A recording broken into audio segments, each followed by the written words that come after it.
بەڕێزان سڵاوتان لێبێت خۆشحاڵ و ئاسوودەم کە لە بەرنامەیەکی دیکەی کۆتایی هەفتا دێمەوە خزمەتتان دیارە تەوەری ئەمڕۆی بەرنمەکەمان تایبەتمەندە بە دۆخی سیاسی و ئەمنی و ئیداری و هاوکات خزمەتگوزاری قەزای خانەقین چین ئەو کێشە و گرفتانەی کە ڕوبەڕووی خانەقین بووەتەوە بە تایبەتی تر چین ئەو کێشە و گرفتانەی کە ڕوبەڕووی ئەو ناوچە کوردستانیانەی کە سەر بە پارێزگای دیالەن هەڵبەت بیریشمان نەچێت لە دوای لێکەوتەکانی ڕفراندۆمەوە کۆی ئەو ناوچانەی کە پێدەوترێ ناوچەی جێناکۆک یاخود ناوچەی مادەی 140 یاخود ناوچە دابڕێنراوەکان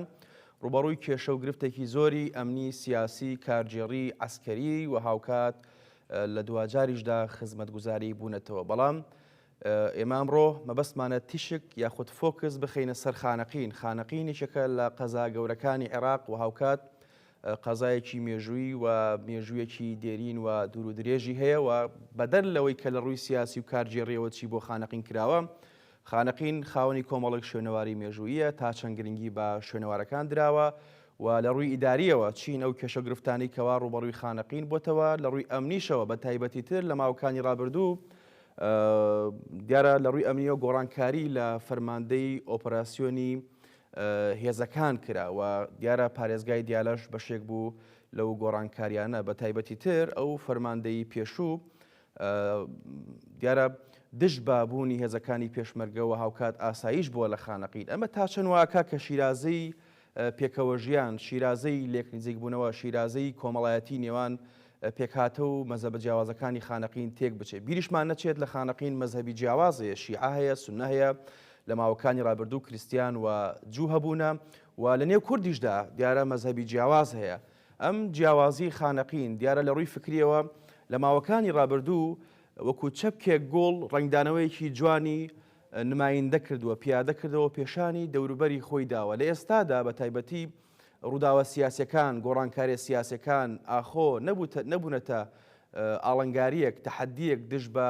ئەو پێکهاتە و ئەخوت ئەو پێکەوە ژیانی کە لە خانەقیندا هەیە ئێمە بۆ قسەکردنی زیاتر دەربارەی تەوەری ئەمڕۆمان کە تایبەتمەندە بە کێشە و گرفتەکانی خانەقین لەگەڵ زۆر بەڕێز لە خانەقینەوە کەنعان سەوزە کە بەڕێزیان لێپرساوی ناوەندی ڕێکخراوە دیموکراتیەکانی خانەقینن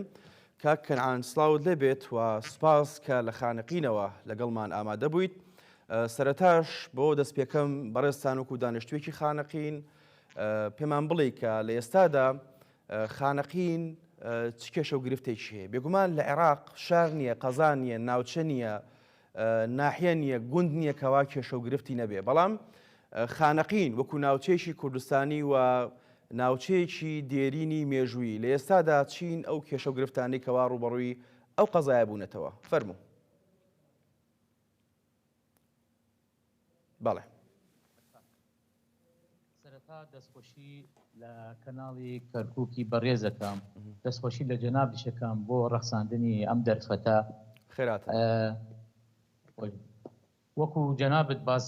باسی خانەقین کرد خانەقینێکی لە قەزا دێرینەکانی عێراقە و پێک هاتووە لە 5 قەزا و 17 ناحیە لەم 5 قەزا و 17 ناحیە 6 یەکەی ئیداریان ناوچە کوردستانیەکانن قەزایەکیان خانەقینە و 5 ناحیەمان هەیە ناوچەی کوردستانیین و ناوچەی مادەی 140 بەڵێ ئێمە لە کاتی ڕژێمی لە ناوچووی بەعەز بە چەند بڕیاری ژمارە 117 لە ساڵی هەفتاوە هەتاکو بڕیاری ژمارە 135 بڕیاری ژمارە 364 هەتاکو ساڵی 90 بم بڕیارانە هەموو زەوی کشت و کاڵی و ئەرزی جوتیارە کوردەکان هەمووی درا بە عەرەبە هاوردەکان و دەستگرا بەسەر هەزارها دۆنەمی ئەرزی جوتیارە کوردەکان دوای ڕوخانی ڕژێمی بەعەز مادەی 140 دەستوری مادەی 140 لە دەستوری عێراق چەسپا بە هەوڵ و همەتی هێزە کوردستانیەکان و ڕەوانشاد بەڕێز مامجەلال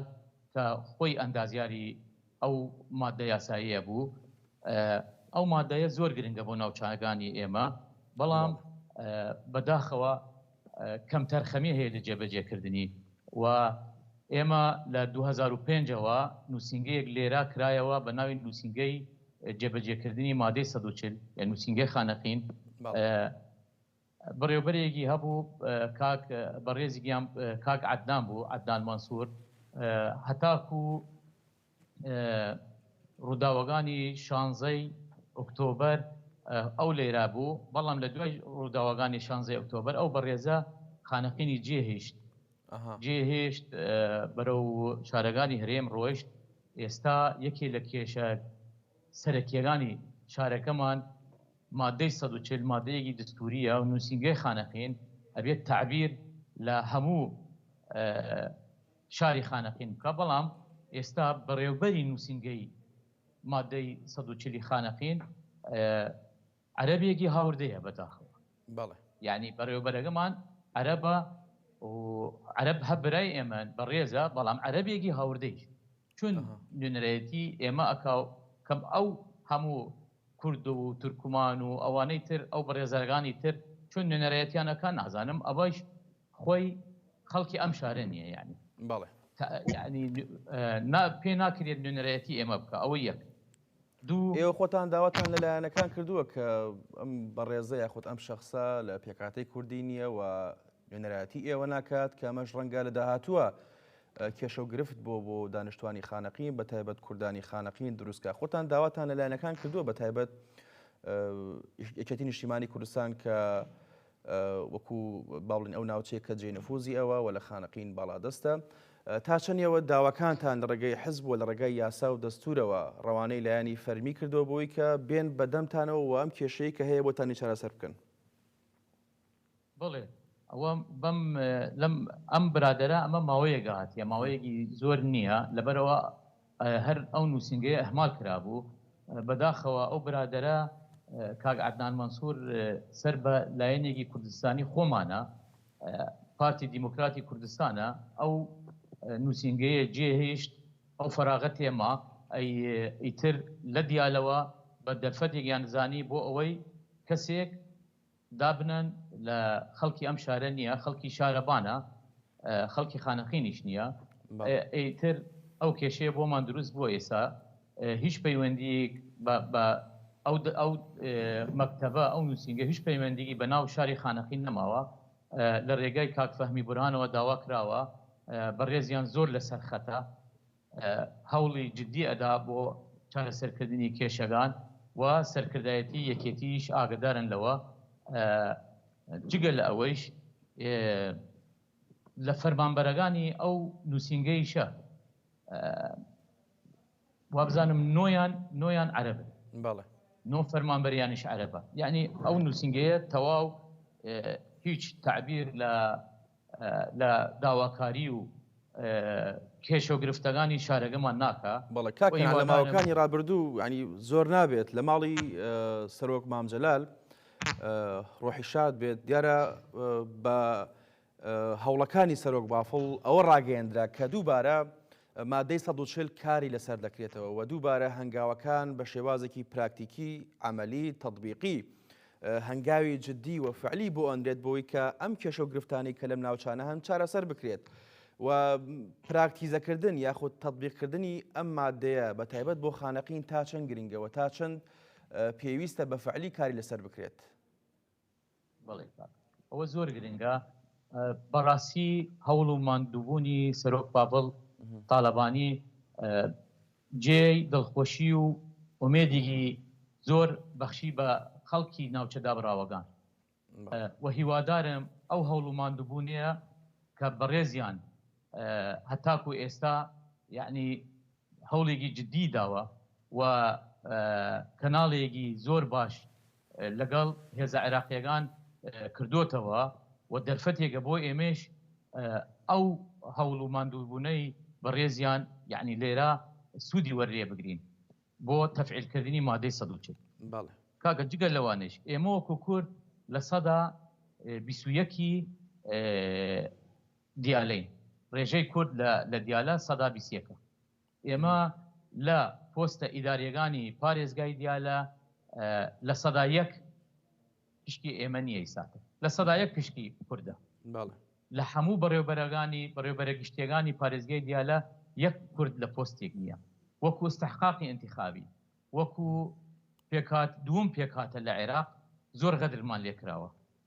جگە لە ئەوە لە پۆستە ئەمنیەکانیش لە سەدا سێی پشکی ئێمە کەوتووە، لە سەدا سێ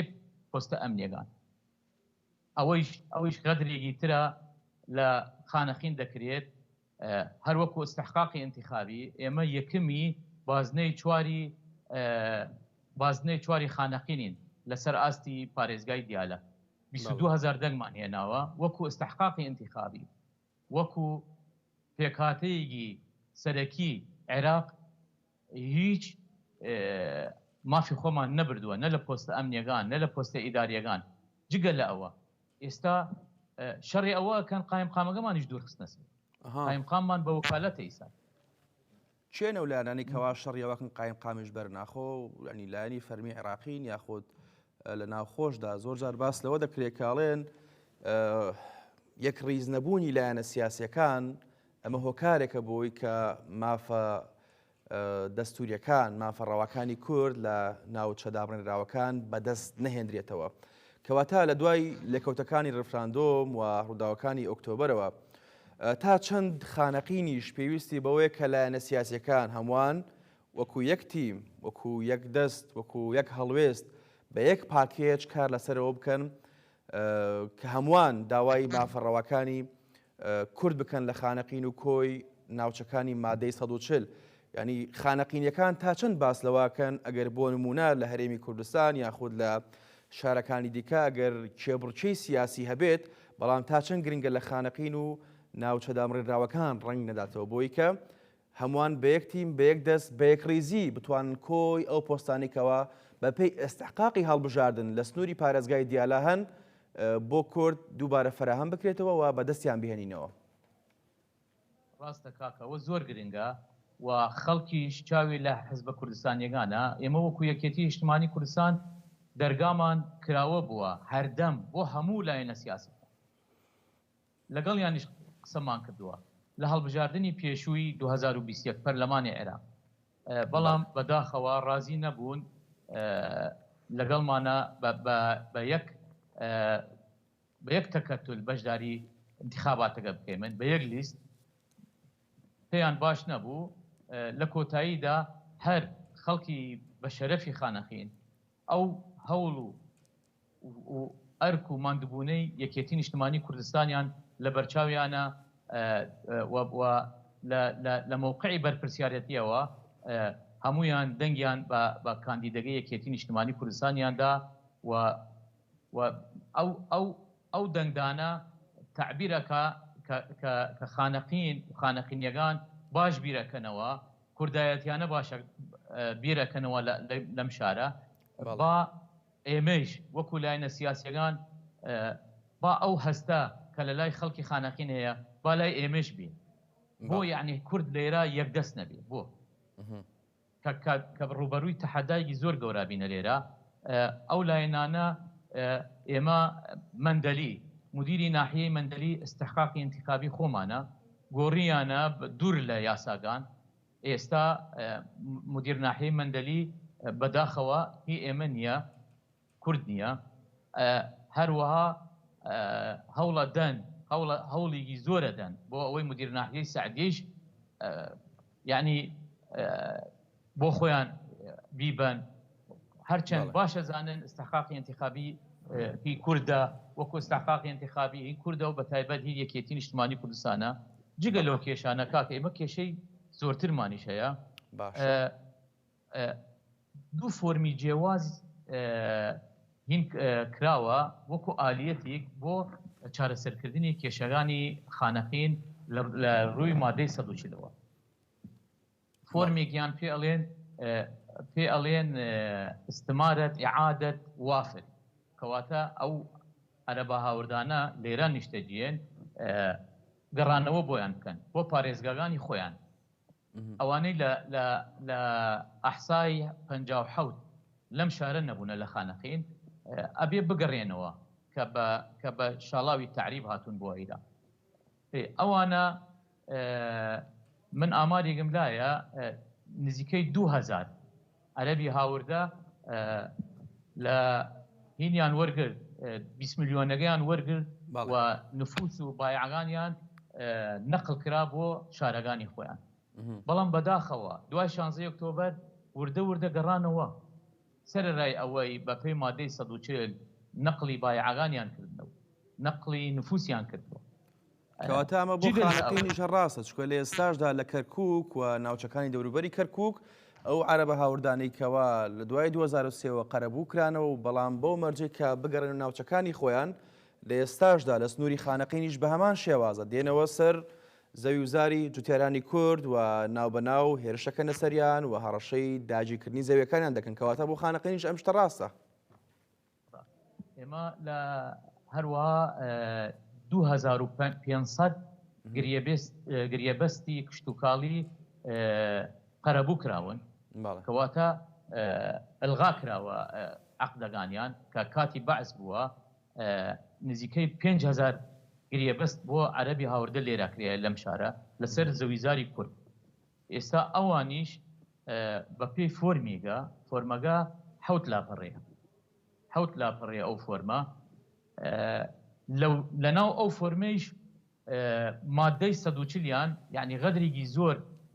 لە مادەی 140 و لە چۆنیەتی ڕێخستنی ئەو فۆرمە بەداخەوە خۆمان وەکو کورد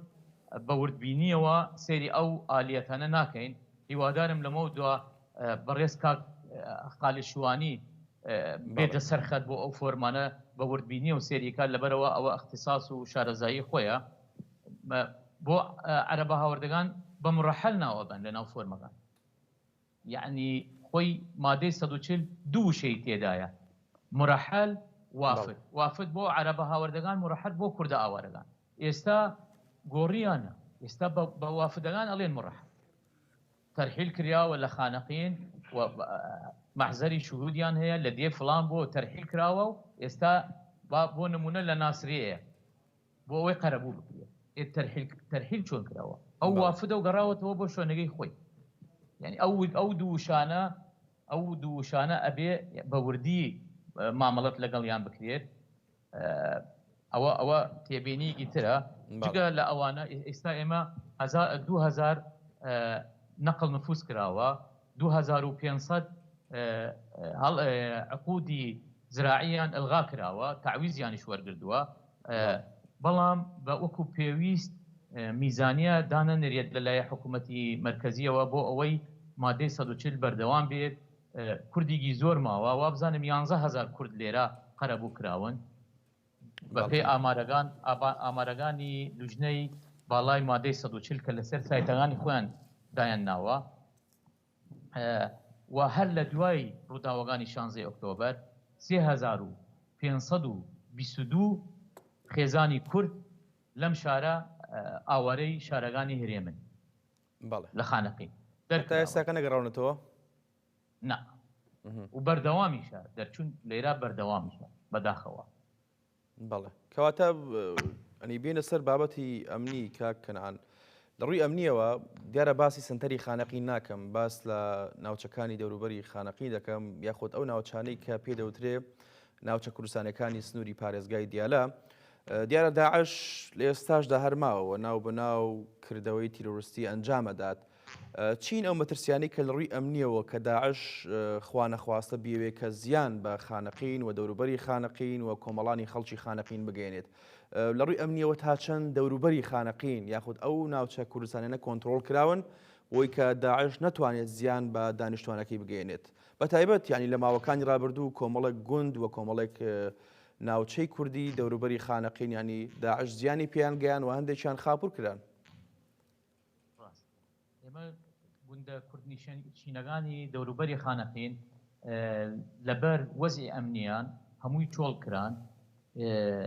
جێشی سوپای عێراقی لیانە بە بیانووی ئەوەی ئەم گوندنیشان ماڵەکانی ئەو لادیانە وایە داعش لەوێ داڵدا ئەدرێت لەناو ئەو ماڵانە، هەموو ماڵەکانیان خاپوور کرا. من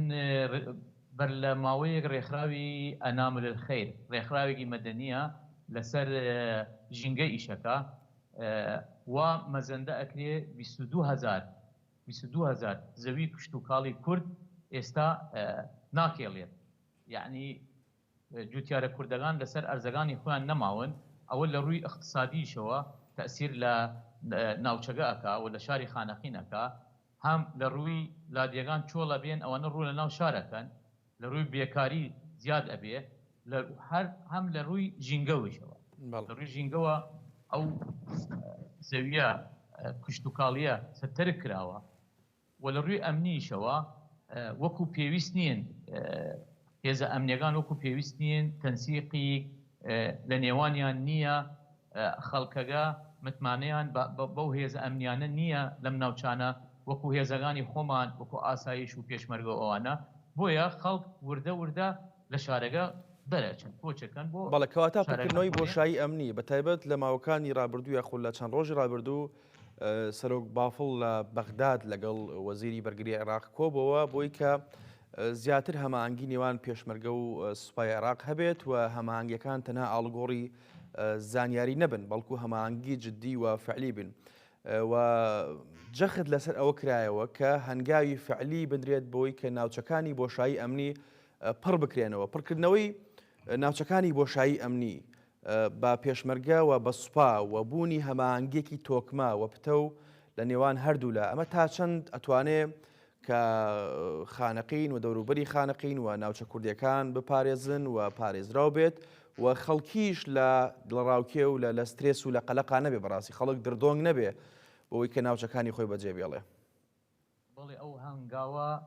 جێگای دەستخۆشی و دڵخۆشی ئێمەیە، ئەو هەنگاوە ئەگەر بچێتە بواری جێبەجێکردن کە هەنگاوێکی زۆر باشە و زۆر گرنگە بۆ ناوچەکە بۆ ئەوەی خەڵک متمانەی زیاتر بە هێزە ئەمنیەکانی ئێرا بێت کە ئەو کاتە هاوبەش بێت، حتمما تەسیری زۆری ئیجابی زۆری هەبێ و خەڵکەکەی ئێمەش دەگەڕێتەوە بۆ ناوچەکانی خۆیان. کاکە جگە لە ئەوانەیش هەر بە فەرمی 500 خێزان عەرەب نفوسەکانیان نەقل کردووە بۆ شاری خان. 500 خێزانی عەرەب، ئەمە بە فەرمی. کەواتە پەرلەمانتارەکان چیان کردو بۆی کە ڕێگر بن لە هەمبەر ئەو نەقلکردنە یاخود ئەو با بڵێن ئەو مەرحەلە ئینتیقالی ڕاگوزەری کەوا خەڵکی فۆرمی خۆراکی نەقلکا بۆ سەر خانەقین خۆ ئێستادا خانەقینیش نوێنەری خۆی هەیە لە پەرلەمانی عێراق و ئەو تا چەند توانیوێتی بە هەمانگی لەگەڵ لایەنە سیاسیەکان پەرلەمانتارە کوردەکان کە سەر بە لایەنە سیاسی جیاوازەکان بن بۆی کە لە ڕووی یاساییەوە ینی ڕێگر بن بەربەست بن لە هەمبەر ئەم هەنگاوە. والله ئەوە من ئاگام لێ نییە تا چەند هەوڵیان داوە، بەڵام ئەمە ڕقەمێکی واقعیە و ڕسمیە ئەو 500 خێزانە هاتنە، جگە لە ئەوەیش جگە لە ئەوە 3000 دەنگدەری عەرەب نەقل کراوە بۆ سەر تۆماری دەنگدەرانی خانە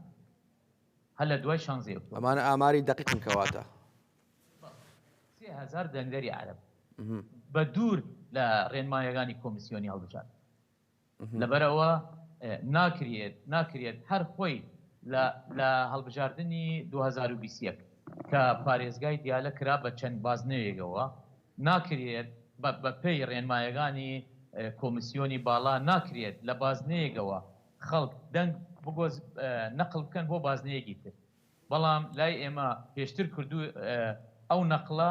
بە چڕی کردویانە بە لە دوای ئەو قەراریشە قەت دەستکاری تۆماری دەنگدەرانیان نەکرد و ئەوەیش کێشەیەکی زۆر بۆمان دروستەکە لە هەڵبژاردننی ئەنجومەنی پارێزگاکانی عێراق کە بڕیارە لە مانگی دەی 2023 بە هیوادارم هەموو حزبە کوردستانیەکان ئەمڕۆ گوێیان لە دەنگی ئێمە بێ، لەبەرەوە خانەقین ناوچەیەکی کوردستانیە و هەموو حزبەکان لێرە بارەگا و دەنگدەریان هەیە، نەک تەنها یەکێتی نیشتیمانی کوردستان هەر هەوڵ بۆ خانەقینەدا لە هەوڵ و لە تێکۆشان و ئەوانەیە با ئەوانش بێنە سەرخەت. جگە لە ئەوە ئەو خانەقین کە داعش ڕوو لە شارەکانی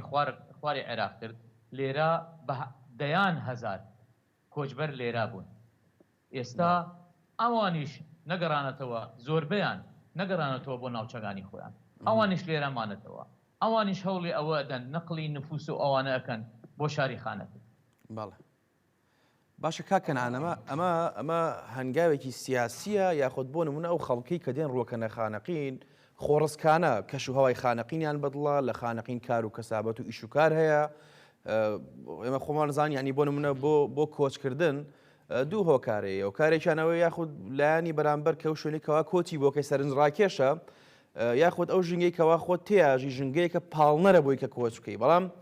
ئەمەی کە ڕووەدا ئایا خەڵکی بەخواستی خۆی بە خۆڕستکانە ڕۆکاتە خانەقین یاخود ئەمە هەنگاوێکی سیاسیە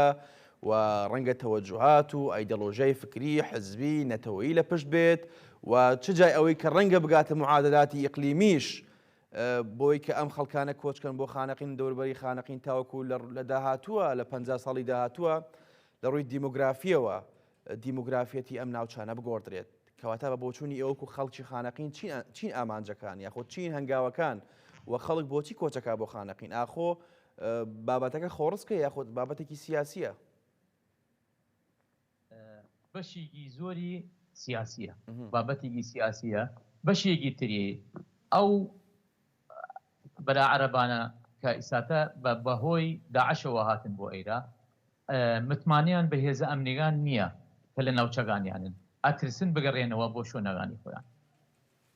یعنی ئەترسن بگەڕێنەوە بۆ شوێنەکانی خۆیان بەشێکیان وەکو خۆیان باسەکەن ئاسڵان لێیان خەدەغە کراوە بگەڕێنەوە بۆ شوێنەکان بەڵێ بەهۆی ئیتر خۆ دەزانیت شەڕی تائفی و ئەوانە ئیترمانەوە یعنی ئەوانە ئیتر لێرەمانەوە ناتوانن بگەڕێنەوە بۆ شوێنەکان بەشێکی وایە بەشێکیشی دافعی سیاسیە بە تەکید و هەڵدانە بۆ گۆڕینی دیموگرافیای شارەکە کێشەی دیکە چیما پێم خۆشە باسی کەچکە منیش خۆشم بەڕاستی کۆمەڵێک پرسیار لە هزرما هەیە سەبارەت بە هێڵە گشتەکانەوانی کەوا تایبەتمەندن بە خانەقین چی بابەتی ئەمنی بێ جم و جۆڵی داعش بێ تایبەتمەند بە شوێنەوارە درینەکانی خانەقین بەڵام پێم خۆشە بزانم کە بەڕێستان بە ئامار هەندێک کێشە و گرفتت لایە یاخود بە ئامار هەنگاونان بۆ گۆڕینی دیموگرافیای شارەکەت لایە با بزانم چ خاڵەکەت لاماوە باسی بکەیت ئێمە جگە لە ئەوە نەوتخانەمان هەیە کێڵگەی نەوتخانە لە خانەقینمان هەیە ڕۆژانە 6,000 بەرمیل بۆ بەغا ئەنێرێ 6,000 بەرمیلەکە ئێستا کۆمپانیایەکی چینی هاتووە بە عەقدێکی وەزارەتی نەوت چی بیری نەوت هەیە لە سنووری نەوتخانە و خانەقین هەمووی ئەخاتە ئیش و پێیان وایە کۆمپانیا چینیەکە کە تاقەی ئینتاجی بۆ ڕۆژێک ئەبێتە 90,000 بەرمیل لە خانە ئەم کۆمپانیانە کە تێن ئیشەکەن لەو سنوورە سندوقیان هەیە بۆ پرۆژەی بچوک بچوک لەو شوێنە کە ئیشەکەن لەو پارێزگایە پرۆژە ئەنجامەدەن پرۆژەی کۆمپانیەکانە ئێمە وەکو 6 ناوچەی کوردستانی 1,500 ناحیە ئەمە چەند ساڵە ئەو کۆمپانیانە لەو سنوورە ئیشەکەن یەک پرۆژەی ئێمە نەگردوێتەوە ئەو 6 ناوچە کوردستانیە تەنها ئەم 6 ناوچە هەرچەند نەوتخانە کێڵگەی نەوتخانە عایدی خانەقین ئێستایش ئەو کۆمپانیا چینیە هاتووە پێویستی بە گەنجانە بۆ ئیشکردن لەگەڵ کۆمپانیا لەبەرەوە فەرمانبەرانی کێڵگەی نەوتەکە وابزانم 250 فەرمانبەرە زۆر کەمە بۆ ئەو ئیشە زەبەلاحەیە کە ئەو کۆمپانیا گەرێکی لێرە ئەنجامی بدا هەتاکو ئێستاش دانیشتنیان کردێ لەگەڵ سەرۆکۆزە عەرەبەکانی ئەو ناوچەیە نەدە و ئەو ناوە ئەوان گوایە ئیش بکەن لەگەڵیانەوە و ئەوانە وەکو شێخی عەشرەت و ئەوانە لە عەشرەتەکان خۆیان گەنجەکان دووەن و هەم شارەکەی ئێمە بێبەشە دوو پترۆ دۆلاریش ئێمە شمولی ئەم خانەقینە نەکرد یعنی ئەوەش غەدرێکی ترە جگە لە ئەوەی پرۆژێش کەمتر لێرە ئەنجام ئەی جگە لە نەوتخانە و جگە لە پترۆ دۆلار ینی خانەقین دەواازەیەکی سنووریە و هاوکات ناوچەیەکی باشە بۆ ئاڵوگۆڕی بازرگانی کەواتە بوونی دەواازەی سنووری لە خانەقین کە ڕۆژانە دەیان و سەدان و هەزاران ئۆتۆمبیلی بار هەڵگری گەورەی بازرگانی بە خانەقینە دێن و ئەچن. ئاخۆ داهاتی خاڵە سنوورەکان لە خانەقین توانراوە لە ڕێگای ئەو سنوورانەوە بەشێک لە داهاتەکەی بۆ خانەقین تەرخان بکرێت بۆ ئەنجامدانی کۆمەڵێک پرۆژەی بچووک یاخود گەورە بێت کە دوجار ئامانج لێی خزمەتکردنی کۆمەڵانی خەڵکی خانەقین بێت و بە تایبەت دەوروبەری خانەقینەوەی کە باسمان کرد ینی بەشێک لە گوندەکانی خانەقین یاخود گوندە کوردەکانی خانەقین لە هەموو ڕێکەوە بێبەشن و ئەو ناوچانەی کە پێ دەوترێت ناوچەی مادەی ١40 یاخود ناوچە کوردستانەکانی سەر بە پارێزگای دیالە دەواازە سنوورەکان توانراوە لە ڕێگەی ئەوە خزمەت بەوان بکرێت یاخودنا؟ وڵی هیچ سوودێک بۆ خەڵکی خانەقین نە لە دەواازە سنووریەکانە و وەکو پێشتر باسمیش کرد نە لە کێڵگەی نەوخانە هیچ سوودێکی بۆ خەڵکی خانەقین نییە. گەنجێکی زۆرمان هەیە کە خاوەن بڕوانامەن و ئەوانە بێکارن و ڕێژەی بێکاری زۆرە لە شارێگا. هیچ سوودێکی بۆ ئێمە نییە، نا بۆ ناو شاری خانەقین نییە، نا لە منزەریە و نە لە کێڵگەی کەواتەوەکو عەرە بەڵێ ئێستا خەڵکی خانەقین ئەڵێن بۆ نمونە ماغونی مەلەکە و ماغوری مەعەلەی.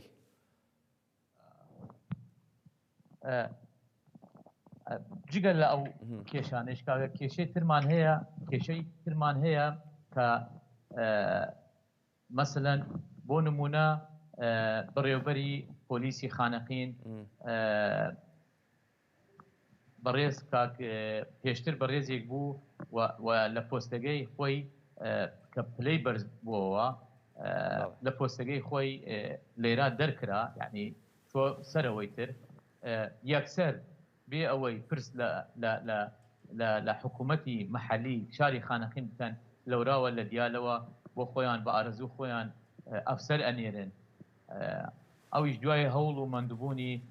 یەکێتی نیشتمانی کوردستان توانرا ئەو کێشەیە حل بکرێت. ئێستاش کێشەی قایمقامی شارەکەمان هەیە، هەر بەردەوام مۆڵەتیان پێداوە و لە ماڵەوە دانیشتووە و بە وەکالەت شارەگا بڕێوە دەچێت. کێشەی نەوتمان هەیە، ڕۆژانە یەک تانکەر نەوت بۆ خانەقین دێت کە 36,000 لترە. ئەو 36,000 لترە بەشی 360 ماڵەکە لە 100 لتر دابەشیەکە، یعنی ئالەتی دابشکردنیان ئەوەیە هەر ماڵێک هەر خێزانێک 100 لتر. بەپێی فۆرمێک خۆیان ڕێکیان خستووە بۆ دابشکردنی. ئەی باشە ئەو هەموو شاڵاوی تەعریبە و ئەو هەموو خەڵکە لێرەیە بە خەڵکی خانەقینیشەوە. ئەوە غەدر نییە ڕۆژانە یەک تەنکەر 360 ماڵ کە ئام هەموو زستانە و زستانی تریش ناتوانن هەموو ماڵەکان تەواو. ئەوە کێشەی نەوت. ئێستا کێشەی کارەبامان هەیە، تقریبەن ئەتوانم بڵێم نەماوە کارەبا لە خانەقین، 5 سەعات بۆ نیو سەعات، 6 سەعات بۆ نیو سەعات. لێرە کەمترین ڕێژەی کارەبا ئەدرێ بۆ خانەقین. بڕواد هەبێ جەلەولا ناحەیەکە سەر بە خانەقینە، پشکی کارەبای جەلەولا لە خانەقین زۆر. کەواتام جیاکاریە بۆ ینی حکوومەتی عێراق ئەمە ئەوی کە باسی لێوە دەکەیت تۆ ئەم هەموو کێشە و گرفتە بە جۆرێک لە جۆلەکانە مە سزادانە. ئەیکەواتە لە نێوان هاوکێشەی حکوومەتی عێراق و حکوومەتی هەرێمی کوردستان خانەقین بۆچی بۆتە قوربانی؟ کاکەنان ئەی دوجار بۆ نمونە لە خانەقینیش لە ئێستادا کۆمەڵێک فەرمانگە هەن، کۆمەڵێک دایرە هەن کە سەر بە حکوومەتی هەرێمی کوردستانن و ئیدارەدانەکەی لەلایەن حکوومەتی هەرێمەوەیە. ئەیکەواتە بۆچی لە نێوان بەرداشی حکوومەتی هەرێم و حکوومەتی بەغداد بە جۆرێک لە جۆرەکان ئەم هەموو کێشەیەکەوە باست کرد، ینی یاخود باست لێوە کرد، ئەمە پێوترێ سزادان. بۆچی خانەقین بەو چەشنە یاخود بۆ ئاراستەیە ڕۆشتووە یاخود بردوویانە؟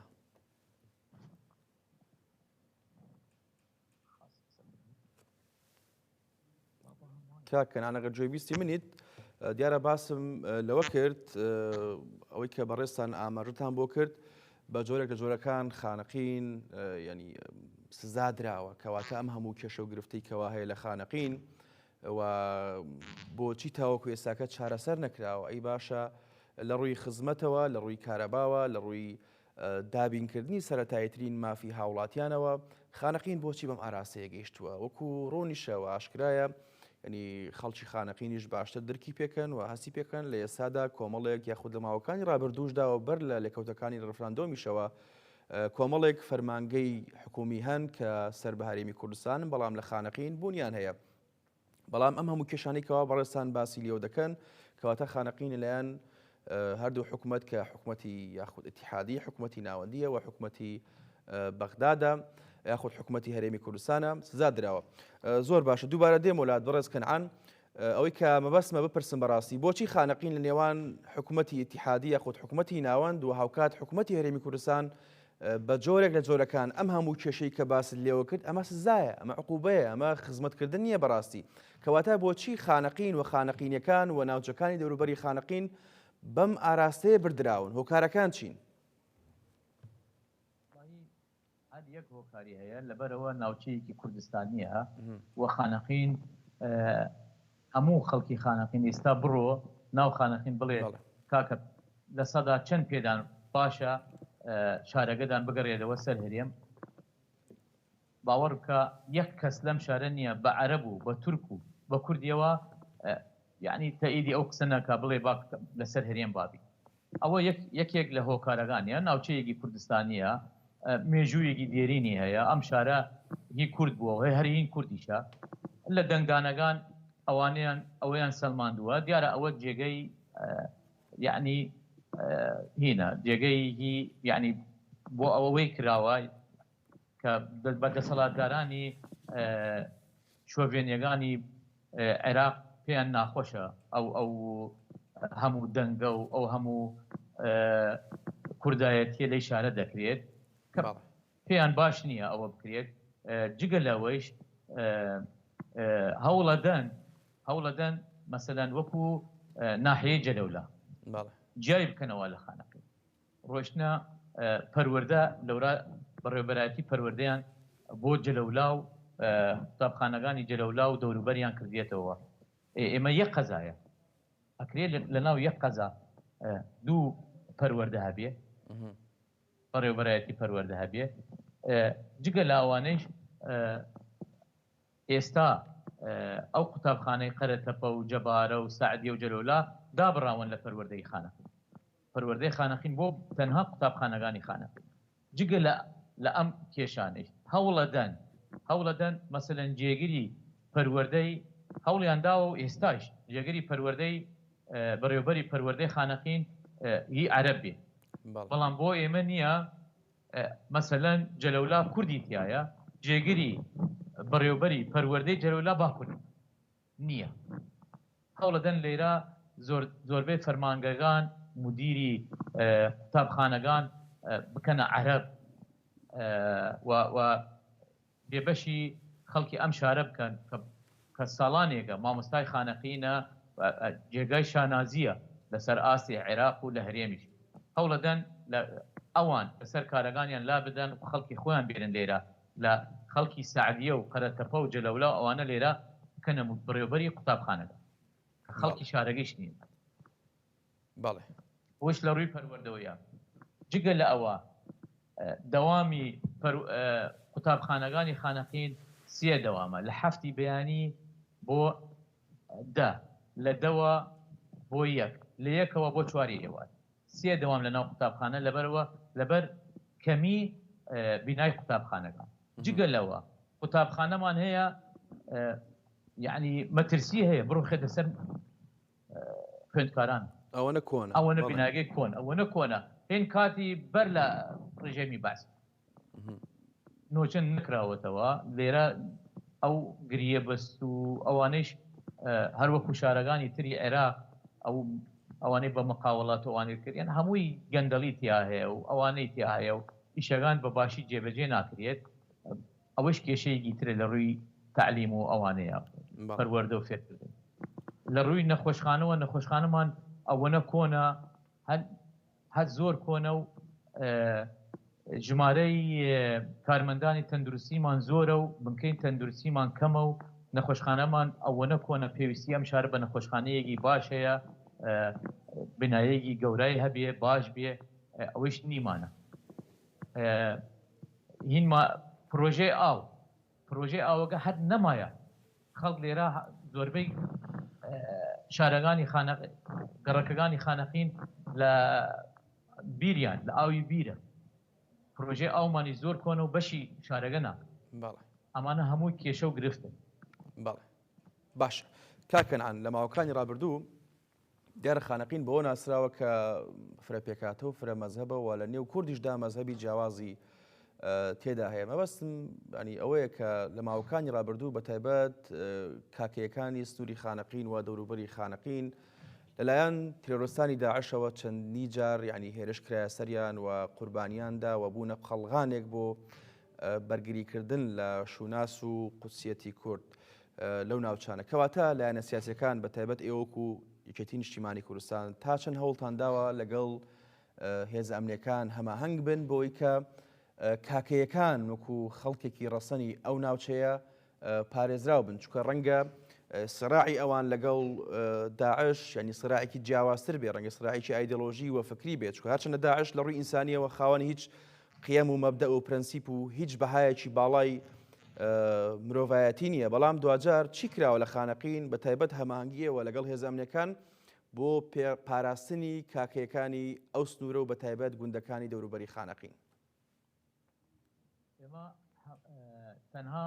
بەس دێ کاکەیەکان ڕوبەڕووی هێرشی داعش نەبوونەوە هەموو دێ کوردنیشینەکان لە دوای 16 ئۆکتۆبرەوە داعش هەموو شێوەیەک هێرش کردە سەر گوندنیشینان و بەداخەوە زۆربەی خەڵکی لادیەکانی ئێمەش چەکیان نەبوو دیفاع لە خۆیانیش بکەن وەکو پێویست هێزە ئەمنیەکانی عێراقیش بە دەنگیانەوە نەهاتن براکاکەیەکانیش وەکو کوردەکانی ئەم شارە ئەوانیش بەر هێرشی داعشیان کەوتن بەڵام وە زۆربەیانی ئەندام و کادری یەکێتی نیشتیمانی کوردستان بوون ئەوانەی شەهید لە دێمێ خاص و هەوڵێکی جدی یەکێتی نیشتیمانی کوردستان دوای سەردانیان تەعزیەیان و لەسەر خەت بووین لەگەڵ ئەجیزە ئەمنیەکانی عێراق بۆ ئەوەی سەرجەم لادیەکان بە کاکەیەکانی شەو بپارێزرێت لەخوا وەزیای ئەمە ماوەیەکە باشە وەزعی ئەمنی لادیەکان بەڵام گوندنیشینانی خۆمان ئەوانەی کوردن ئیتر سقەیان نەماوە بە هێز ئەمنیەکان و هەتاکۆ ئەم دەقەیە نەگەڕانەوە بۆ